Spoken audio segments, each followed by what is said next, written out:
the unspoken frequency, why your presence feels like a threat to the program. You felt it your whole life, haven't you?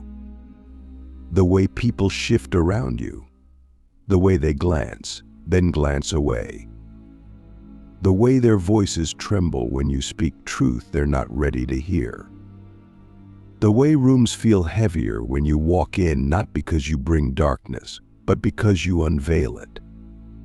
You've always known your energy was different, not softer, not louder, just undeniable. And yet they couldn't name it. So they called you intense, difficult, too much, too quiet, too direct, too emotional, too cold, too unpredictable, too deep, too dark. But what they really meant was this: you are ungovernable. Our chosen ones, listen closely. Your power doesn't scare people because it is evil. It scares them because it is sovereign. It cannot be manipulated. It cannot be bought. It cannot be bent into a socially acceptable shape. And in a world built on performance, that level of authenticity is terrifying. This is why your presence bends reality. You don't even have to speak. You don't have to prove anything. You just exist, and the illusion begins to fracture. You are the glitch in the matrix, the living contradiction to every lie society tells. You are the embodiment of paradox, silent yet thunderous, still yet in constant evolution, unshakable yet always transforming. You are what the system can't control, and that's why it fears you.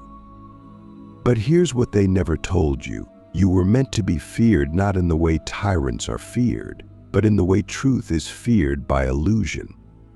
You are not here to be understood. You are here to awaken remembrance in others, even if it means breaking them open. Let's go deeper. Why does your power scare them? Because you carry raw frequency. You don't communicate through surface language. You communicate through resonance.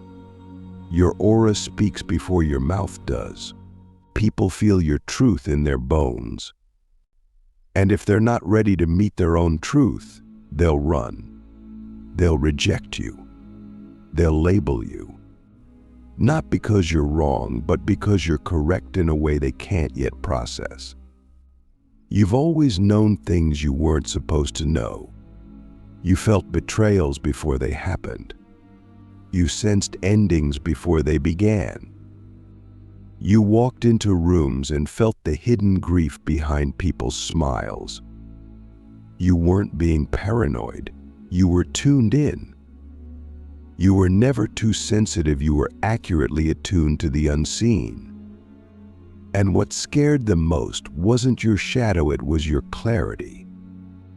Because here's the paradox: dark chosen ones don't bring chaos.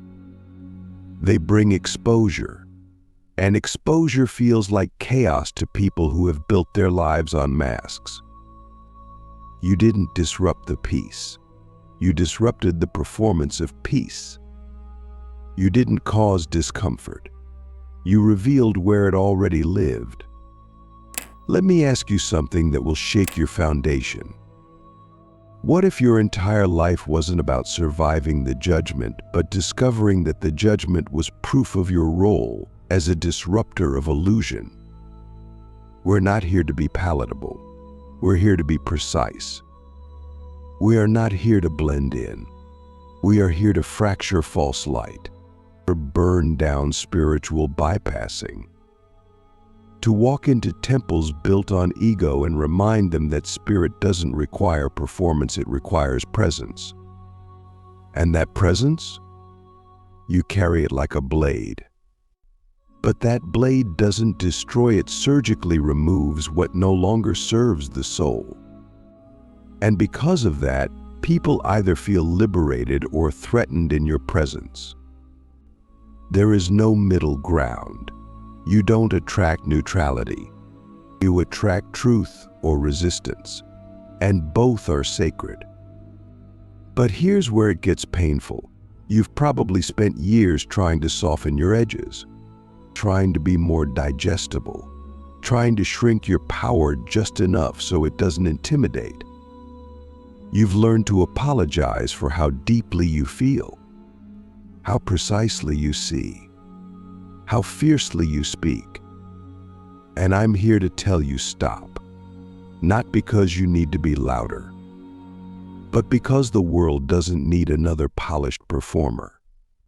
It needs uncoded frequencies. It needs the raw voice of the unfiltered soul. Your power is not in your ability to be liked. It is in your unshakability in the face of distortion. You walk into systems and your very presence begins to make the lies shake. You don't even have to speak. You just stand there, and people remember who they pretended not to be. That's power, and that's why they fear you. But here's the most important part. They're not your enemy. The people who reject you, fear you, attack you, they are not your enemies. They are initiates, and your presence is the initiation. You are the test they didn't know they signed up for. You are the teacher they didn't know they called in. And their resistance? It's not personal. It's an allergic reaction to truth. Because truth doesn't just enlighten, it burns away the false self. So what do we do with this? We stop expecting comfort. We stop seeking approval. We stop explaining our frequency to people who are committed to misunderstanding it. And we start living as the reality benders we are. That means we walk in silence and let our energy speak. It means we stop arguing and start embodying. It means we stop proving and start transmitting. It means we stop performing and start becoming the vibration that shifts timelines. You want practical tools? Here's one. Stop dimming your voice in rooms where your truth is needed. Stop dialing down your power to make fragile egos comfortable. You're not here to be soft. You're here to be surgical. You're not here to be accepted. You're here to be a signal that shakes people back into their own remembering. Another tool, watch how your body responds to people.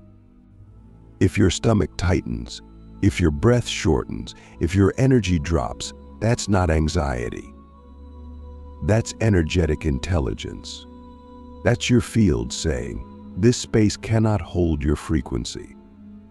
Listen to that. Withdraw, not out of fear, out of sovereignty. Third tool, ritualize your solitude. You are not meant to be constantly surrounded. Because your field is not just processing your experience, it is transmuting collective density. That's why you feel so tired around certain people. You're not introverted. You're energetically responsible. Take time to clean your field. Speak to your guides, ground your body. Move your emotions through breath, through sound, through fire, through stillness. And above all, trust your intensity. You were never meant to be lukewarm. You were meant to be the flame that reminds others they've been living in a dimmed version of themselves. So let me ask you the core question that activates your soul's next evolution. What would your life look like if you stopped apologizing for how powerful you really are? Because that version of you, the unapologetic, unfiltered, unshakably sovereign version, is the one the world has been waiting for. Not the polished one, not the relatable one, the real one. This is just the beginning. In the next part, we go deeper into the 7 energetic traits of dark chosen ones that make you a living system disruptor. and how to weaponize your presence for healing, clarity, and purpose without ever raising your voice. The Frequency Blade: 7 unmistakable traits that make you a living system disruptor. You've always known you were different, but what you might not have realized until now is why. You've spent most of your life trying to translate a language that no one else seemed to speak. You weren't just different. You were designed to be disruptive. Not in the chaotic, petty way the world defines it, but in the sacred, surgical way that reshapes the very fabric of illusion. Dark chosen ones are not rebels without cause. We are frequency blades, living instruments sent to cut through distortion, reveal hidden truths, and activate dormant codes in others simply by existing. We are not here to impress. We are here to interrupt. And that interruption feels violent to anyone still attached to the system we are here to collapse. In this part of our journey, I'm going to reveal to you the 7 energetic traits that separate you from the collective field and explain exactly why your presence is not just powerful, it's disruptive by design. You'll begin to understand why people react to you the way they do, and more importantly, how to wield that power responsibly without shrinking, performing, or apologizing for it ever again. You carry coded silence. Before you even speak, your presence is felt. You don't need to explain yourself. You don't need to fill space. You can walk into a room and without a single word, shift the entire energy field. Why? Because your silence is not empty, it's coded. It speaks to the subconscious. It activates fear in the unintegrated, peace in the grounded, and awakening in those who are ready. Most people aren't afraid of what you'll say. They're afraid of what your presence will expose before you say anything. Practical mastery. Learn to let your silence do the heavy lifting.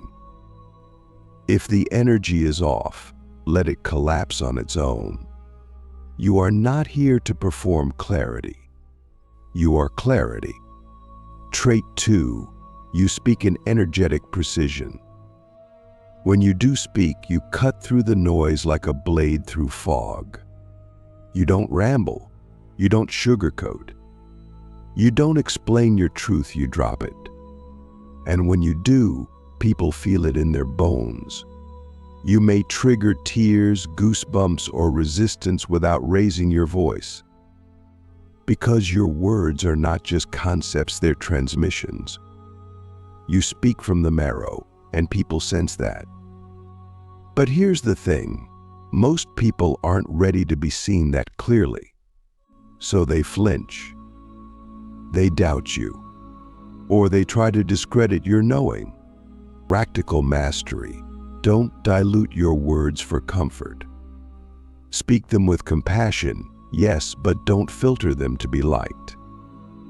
Your voice is a scalpel, not a spoon. Trait 3. You are emotionally sovereign. Your emotions run deep, but they're not chaotic. You feel everything, but you're not ruled by what you feel. And that scares people, because most are used to emotional manipulation, performance, or reactivity. But you hold space for your own intensity. You move through grief without collapse. You transmute rage into clarity. You sit with discomfort until it speaks its truth. You don't need anyone to rescue you. And that kind of emotional sovereignty is terrifying to those who rely on codependency to feel safe. Practical mastery. Let your emotions be sacred data, but never your master. Let others project if they must. You are not here to absorb, you're here to reflect. Trait 4. You read energy, not behavior. This one is huge. You don't care what people say. You don't care how they dress it up. You feel the vibration underneath everything. You know when someone is lying, even if they're smiling. You know when someone is hiding pain behind a polished brand. You know when someone's good vibes are actually spiritual bypassing. People can't fake it with you. And that makes them deeply uncomfortable because the mask doesn't work anymore. Practical mastery. Trust the first feeling, not the words, not the performance. If your body says something is off, it is. Don't override that to be polite. Trait 5, you are chaos conscious. You don't run from darkness. You don't flinch at pain. You don't collapse in the face of the unknown. In fact, you thrive in it. You carry the codes of chaos, not the destructive kind, but the creative intelligence of the void. You can walk into a situation falling apart and see the blueprint underneath. You intuitively know what to burn, what to keep, and what to rebuild. You're not afraid of death because you understand it's just the beginning of rebirth. And that's what makes you powerful.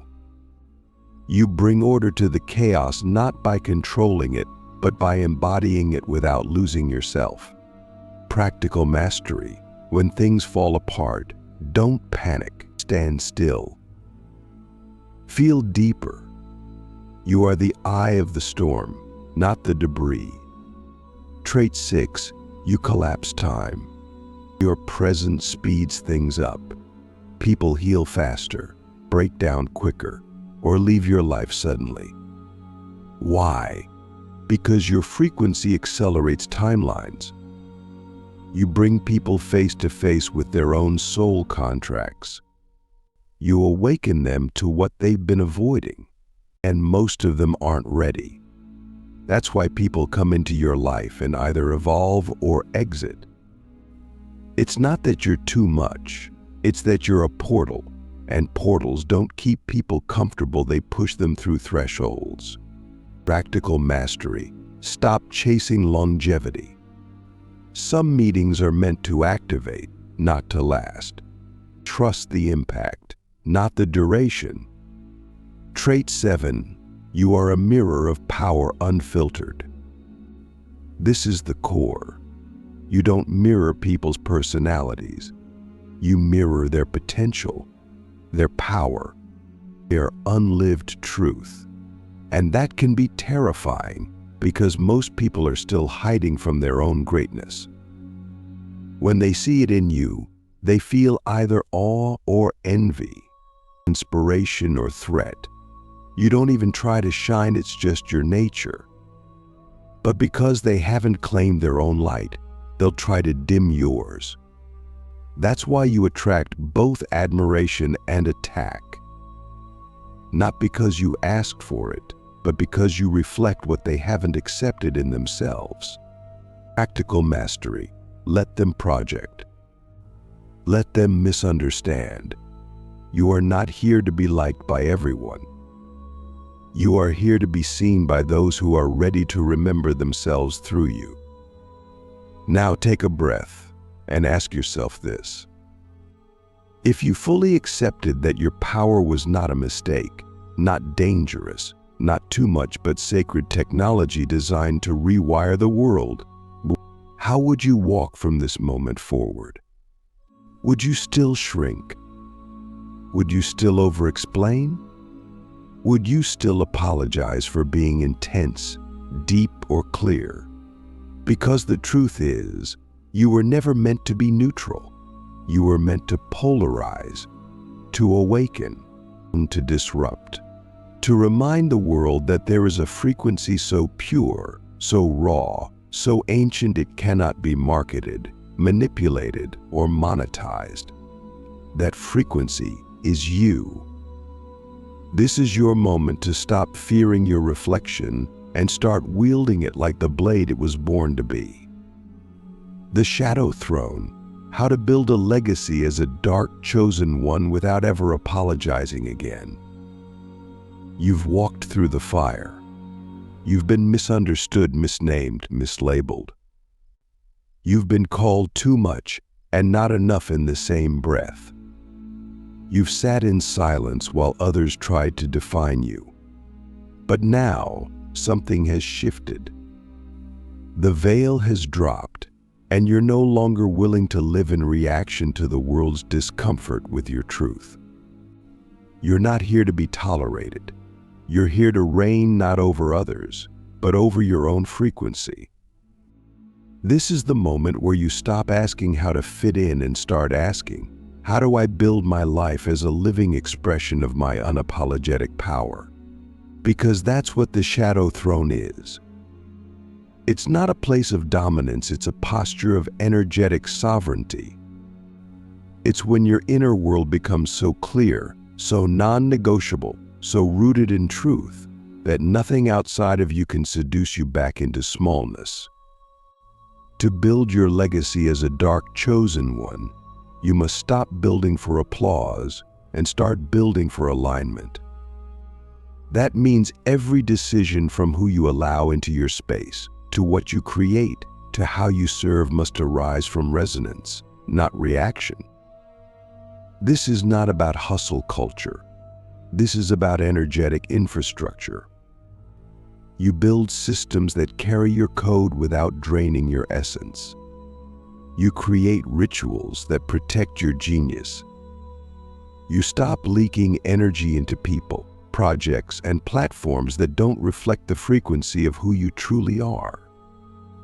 You understand that your power isn't in how loud you are, it's in how clear your field is. You become unshakable, not because life gets easier, but because you no longer betray yourself for comfort. Your presence becomes its own ecosystem.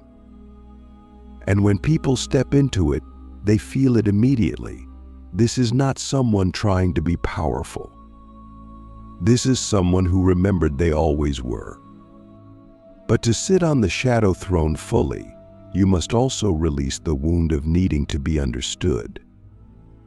You must understand that your legacy is not measured by how many people agree with you, but by how many realities shift because you dared to embody what others were too afraid to become. You're not here to be liked. You're here to leave a frequency behind, one that survives you, one that speaks louder in silence than most do with a microphone. That means you create from the marrow, not the market. You speak because it's medicine, not marketing. You walk into rooms like your soul is the ceremony. And when others try to shake you, silence you, or shame you, you don't fight back with words. You let your alignment do the talking. Because real power doesn't perform. Real power transforms. And you, beloved, are not becoming powerful. You are power remembering itself.